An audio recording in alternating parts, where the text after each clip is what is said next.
ભાજપની સભામાં જઈ આવવાનું, જે ખવડાય ધરાય ધરાઈને ખાઈ લેવાનું, પૈસા દે તો લઈ લેવાના, ઓછા પડે તો માગી લેવાના, અને ચૂંટણીમાં હળું કરીને ઝાડું બટન દબાઈને ઘરે વહી આવવાનું.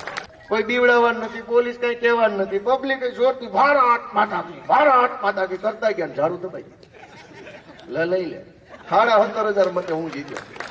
હવે અમારે વિસાવદર ભેસાણની ચૂંટણીમાં એવું છે કે પબ્લિક બહુ હોશિયાર છે, એને એકદમ હોશિયાર. એને નક્કી કર્યું કે ભાજપની સભામાં જ જવાનું, ગોપાલભાઈ નહીં જવાનું. અને ભાજપ વાળા બોલે ને એનથી જોરથી નારો, વધુ જોરથી બોલે ને વેમ ન પડવો જોઈએ કે આપણામાં નથી. બોલો ભારત માતા જય એમ કરે, આ તો વધુ ભાજપ વાળો લાગે. ભાજપની સભામાં જઈ આવવાનું, જે ખવડાય ધરાય ધરાઈને ખાઈ લેવાનું, પૈસા દે તો લઈ લેવાના, ઓછા પડે તો માગી લેવાના, અને ચૂંટણીમાં હળું કરીને ઝાડું બટન દબાઈને ઘરે વહી આવવાનું. કોઈ ખબર ન પડે આખી ચૂંટણી આમ વહી ગઈ.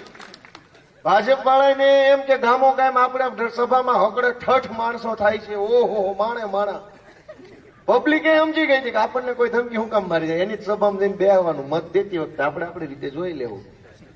ભાજપની સભામાં બેઠા કોઈ ધમકી મારવાનું નથી, કોઈ બીવડાવવાનું નથી, પોલીસ કઈ કહેવાનું નથી, પબ્લિકે જોરથી ભારત માતા કી કરતા ગયા, ઝાડું દબાઈ લઈ લે.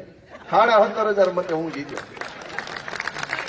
એટલે આવું કરવું પડે. એટલે હું તો તમને કહું છું, ભલે તમે આમ આદમી પાર્ટીની સભામાં બેઠા, કાલથી તમારે મત ભલે મને દેવાનું, તમારા મનમાં લાગણી થઈ આવે તો લોક મારી દેવાનો મનને કહો ગોપાલભાઈ મત દેવો છે, અને ભાજપની સભામાં જઈને બેસી જવાનું.